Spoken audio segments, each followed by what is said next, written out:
Trouble in Paradise, they actually brought back the comics. Not as cool as the Broken Ghost with all the, actual like gameplay elements to it, but hey, some more lore. I can't get enough of lore. So, let's check out chapter 1 of Trouble in Paradise. Chapter 1, The Two Halves. So that's probably Octane. It's quiet, eh? It says dark computers flickering, parts swaying after Newt's fine work. Bits and pieces of different arenas skitter across the screens. There's a ringing in my ears. Maybe, okay, this is probably Lifeline.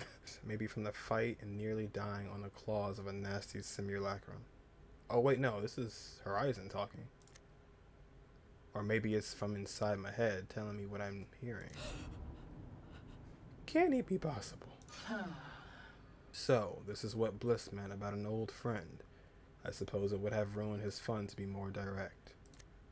You? How? How can you be here? You're supposed to be... dead?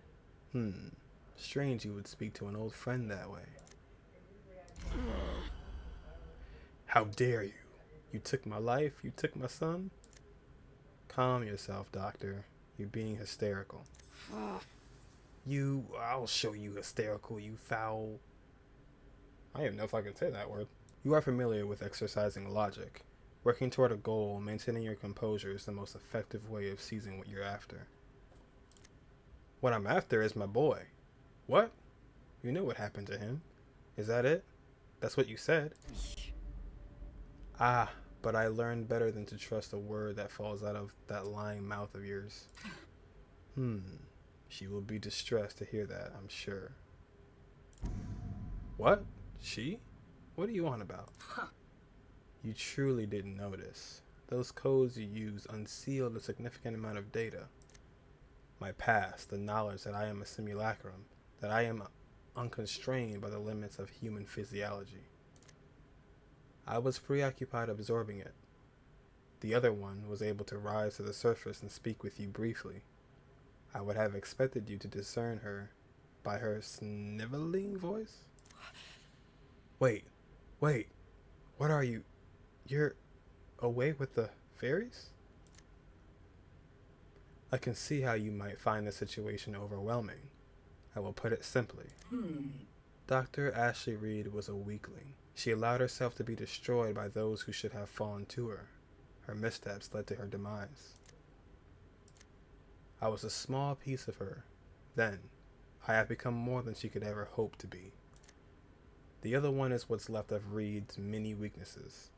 But she's immaterial. She's already subdued. Soon she will decay into nothing. Ooh, so she actually is gonna die, like, in her conscience? Does that answer your questions? Oh yeah, that clears up a few things. You're out of your bloody mind, or you take me for a bigger fool than I could have thought. Your faith is unimportant to me. You may believe my explanation if it satisfies you. Satisfies me? You took everything. My home was gone forever. My son grew up without a mother because of you. You think anything you say will satisfy me?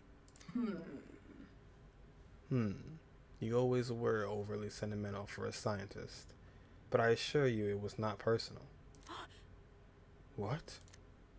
Dr. Reed had no vendetta against you. I had no vendetta against you.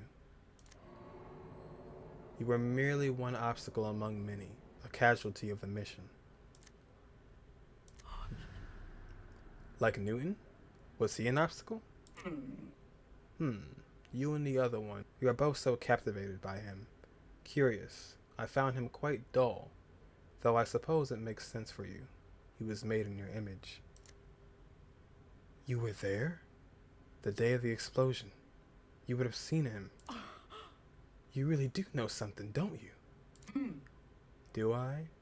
I was under the impression that you didn't trust me. I've had enough of your sick games the last 10 lifetimes. Tell me what happened to my boy. You are in no position to make demands of me. Now I'll be taking my leave. I expect you to find the exit on your own. You think you can take everything from me and then walk away? I suggest you avoid making any rash decisions. Dr. Summers, we have both been alive for decades, but only one of us has walked through death to get here. And only one of us broke the fundamental laws of the bloody universe to get what she wanted. Oh, and have you gotten what you wanted? You're a monster. And it ain't even because you're a machine. If I'd known that it was you in there, I would have smashed you into bits before I woke you up. And yet, here we are. It seems you cannot help but be useful. I expect our friend Lillian would have been impressed with your ingenuity, were she alive to see it. Next, the one who walked away. That's some deep stuff. Okay, so now Horizon knows that there's two different entities there. So she knows about Ashley and she knows about Ash. So now she kind of regrets bringing the robot back up. But I don't think she understands the full picture just yet. But so far, I think she knows a lot and we've gotten through a lot already. So I think Horizon is pretty much like filled in when it comes to Ash and Ashley. But of course, she has a lot more to learn. But I hope you guys enjoyed that. This is going to be so sick. I'm going to be doing these chapters every time they come out.